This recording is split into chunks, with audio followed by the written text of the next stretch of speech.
नमस्कार दोस्तों, एस्ट्रोबंग में आपका स्वागत है। मैं अशोक अग्रवाल। पिछले कुछ समय से हमारे दर्शक हमें काफी पिछले लंबे समय से वो कुछ अपने प्रश्न भेज रहे हैं, तो हमारे पास समय अभाव के कारण आपके प्रश्नों के उत्तर नहीं ले पा रहे थे। मगर अब कोशिश करेंगे कि एक श्रृंखला शुरू कर रहे हैं कि जिससे हर सप्ताह या हर 10-12 दिन बाद आपके कुछ प्रश्नों का उत्तर मैं यहाँ आपके चैनल के माध्यम से दूं। तो आप अपने जब भी प्रश्न भेजें उसमें date of birth, place of birth और टाइम ऑफ बर्थ जरूर भेजें। आप अधूरा प्रश्न भेजते हो, कुछ तो समझ आता है, कई बार बिल्कुल समझ नहीं आता, या उसके लिए अगर वो पूरा कंप्लीट ना हो तो मैं आपको कोई उपाय या उसके लिए कुछ भी सुझाव देने में असमर्थ रहूंगा।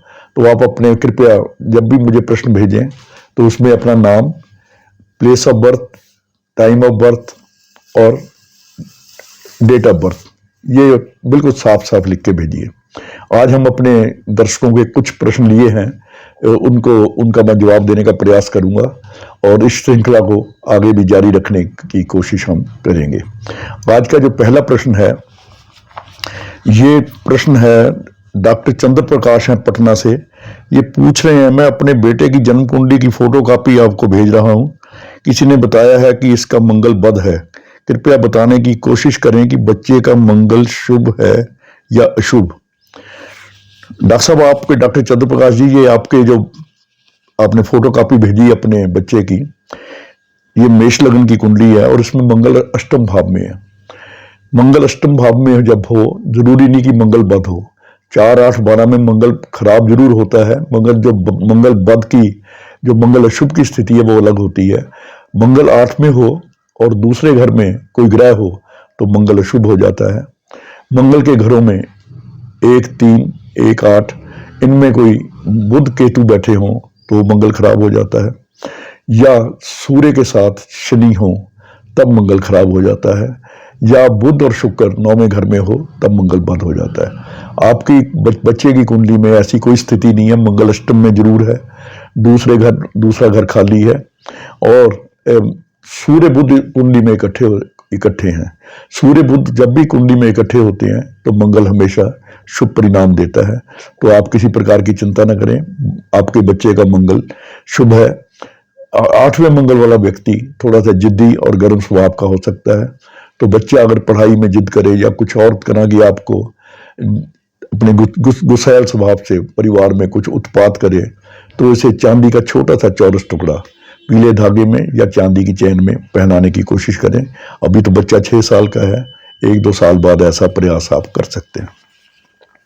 दूसरा प्रश्न कांता रानी पठानकोट से है। इन्होंने अपनी बेटी रीना की शादी के बारे में पूछा है। गृहस्थ जीवन कैसा रहेगा।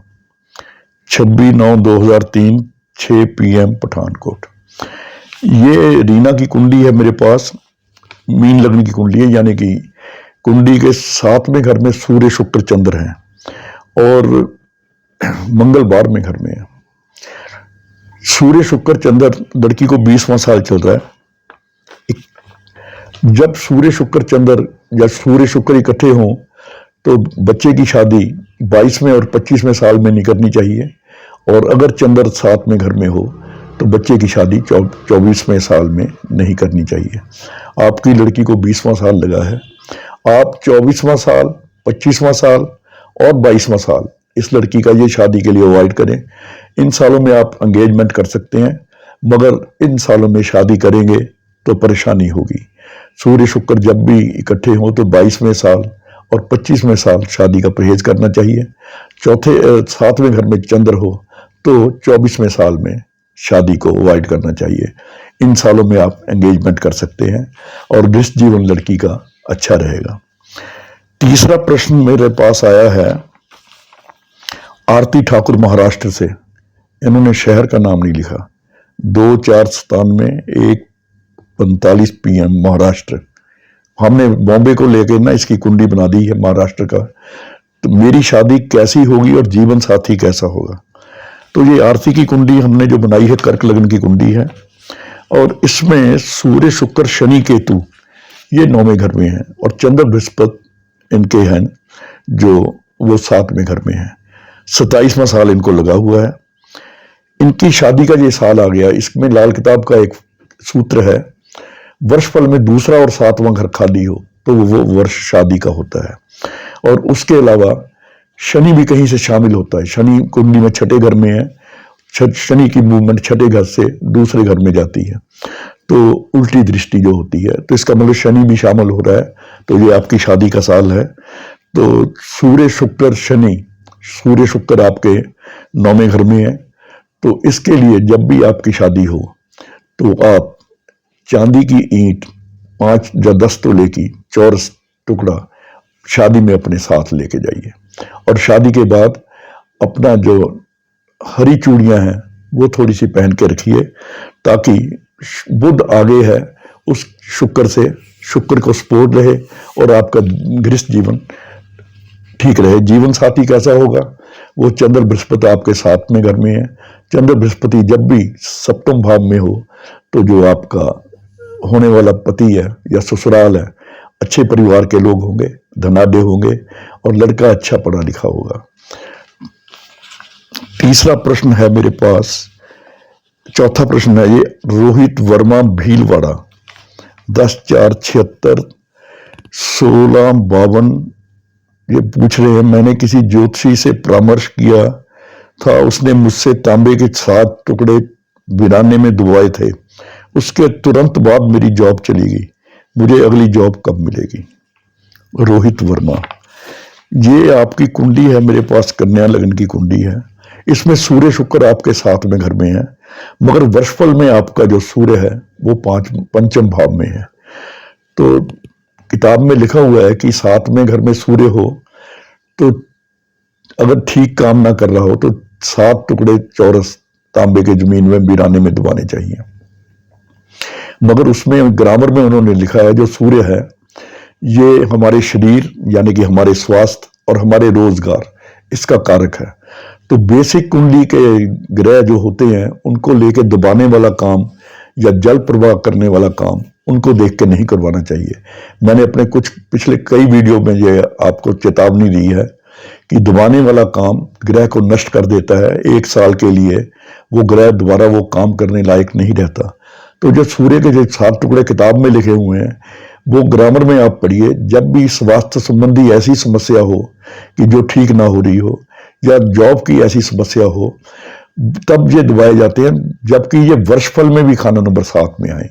वर्षफल में ये अपने घर में है तो आपने इनको दबा दिया तो जॉब तो जानी ही थी।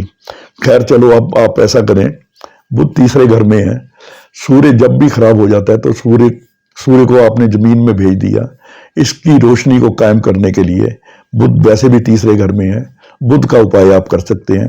43 डेज रात को मूंग भिगो के और पक्षियों को डालें, तो उसके डालने के बाद हो सकता है कि आपकी जॉब इसके बाद या इसके दौरान कोई आपको नई जॉब मिल जाए। आपको शुभकामनाएं, आप अपना प्रयास करते रहें। अगला प्रश्न को विनोद शर्मा भोपाल से पूछ रहे हैं, राहु खाना नंबर 11 के लिए किताब में लिखा है कि 4 किलो सिक्का जल प्रवाह करने चाहिए, ये कितनी बार करना चाहिए और इसके पीछे क्या तर्क है? विनोद जी, राहु 11 में जब हो तो वो बृहस्पति को खराब करता है। राहु 11 बृहस्पति खराब, बृहस्पति 11 राहु खराब, ये एक ग्रामर का नियम है।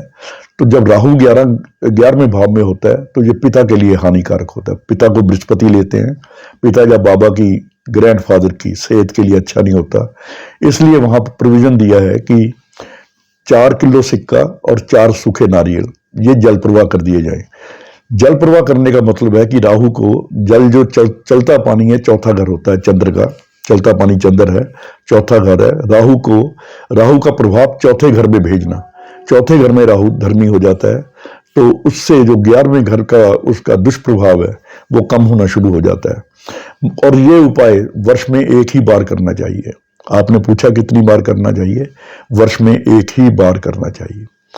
तो इसका तर्क ये है कि राहु की वस्तुओं को सिक्का और नारियल चौथे घर में चलते पानी में भेजने से राहु का जो असर है वो चौथे घर में चला जाता है और चौथे घर में पाप ना करने की राहु कसम उठा लेता है। छठा प्रश्न है कुछ शिवम शर्मा है गुजरात से, पेट अक्सर खराब रहता है, वजन भी दिन ब दिन कम हो रहा है, गुरुजी कोई उपाय बताएं। देखिए, जो पेट खराब होता है या वजन की कमी होती है, ये लिवर की कमजोरी के कारण होती है, वजन की कमी, और इनडाइजेशन से भी वजन कम होता है जब खाया पिया नहीं लगेगा। तो इसके लिए जो कुंडली का मतलब पंडित जी ने उपाय बताया हुआ है, जो आप बिना किसी ग्रह को देखे भी कर सकते हैं। वैसे तो ये मंगल का उपाय है, मंगल खराब हो पेट को खराब करता है, मंगल 4 का उपाय है, या मंगल कहीं भी हो, पेट मंगल 8 में हो, 12 में हो, या कोई और ग्रह पेट खराब कर रहा है, तो यहाँ चंद्र की और मंगल दोनों की सपोर्ट लेनी पड़ती है। कच्चे दूध में थोड़ा सा चीनी मिलाएं, मिला लें उसे, चीनी के दाने बीच में नहीं रहने दें। अच्छा है कि उसमें खांड बूरा मिला लिया जाए। तो इस मीठे दूध को बरगद की जड़ में डालें आप, और वहां जहां दूध डालेंगे वहां की मिट्टी हल्की सी यहाँ माथे पे लगाएं। तो ये करने से आप 43 डेज करेंगे। मैं निश्चित रूप से कहता हूं आप वजन अपना करके ये करिए, उपाय शुरू करिए, आपका पेट भी ठीक होगा और कम से कम 3-4 किलो वजन भी आपका बढ़ेगा। ये मेरा आजमाया हुआ फार्मूला है, आप इसे निश्चिंत होकर कर सकते हैं। अगला प्रश्न, कुणाल गुप्ता, गोविंदगढ़, पंजाब। मेरा शनि 6 में है, मेरी फैक्ट्री की मशीनें बहुत तंग करती हैं, कभी बंद हो जाती हैं, कभी खराब हो जाती हैं, अक्सर चलती चलती बंद हो जाती हैं किसी न किसी खराबी से। इसके लिए कोई उपाय बताएं। शनि खाना नंबर 6, शनि खाना नंबर 6 में हो तो शनि क्या है? शनि एक लकड़ी का फट्टा है या लोहे का फट्टा है। अगर वो भारी है, चल नहीं रहा, तो क्या करते हैं हम? उसके नीचे पहिए लगाते हैं। तो यानी कि यहाँ बुध का उपाय होगा। मशीनें जो आपकी हैं वहाँ छोटे छोटे खिलौने, उनके आसपास कोई छोटी सी कार, बच्चों के टॉय जो होते हैं, टॉय कार, छोटा सा हवाई जहाज या छोटा सा झुनझुना या कुछ भी बच्चों के खिलौने छोटे छोटे अपनी मशीनों के आसपास किसी धागे से बांध दीजिए। तो ऐसा मैंने ये अनुभव है मेरा कि ऐसा करेंगे तो आपकी जो मशीनों में गतिरोध आता है, जो चलती चलती रुकती हैं या खराब होती हैं, उनमें आपको काफी राहत मिलेगी। तो आज बस इतना ही, मैं ये आपके 7 प्रश्न लिए हैं। अगली श्रृंखला में फिर 6, 7, 8 जितने भी प्रश्न होंगे, और उसमें आपकी जो आपकी जिज्ञासाएं हैं उन्हें भी शांत करने की कोशिश करूंगा, और कोई जो उपाय होगा जिससे आपका कुछ फायदा होता हो वो भी बताने की कोशिश करूंगा। आशा करता हूं कि ये श्रृंखला में अब हम इसे जारी रखेंगे। सप्ताह में या 10 दिन बाद एक प्रोग्राम जरूर लिया करूंगा। आप अपना जब भी प्रश्न भेजें उसमें अपनी date of birth, place of birth और टाइम ऑफ बर्थ ये साफ साफ लिखें, और अपनी समस्या भी साफ साफ लिखें। एक ही ग्रह को मत भेजिए कि मेरा ये ग्रह यहाँ बैठा है, ये मेरा ग्रह वह, ये मेरी युति यहाँ, इसका क्या फल होगा। इससे कुछ नहीं पता चलता।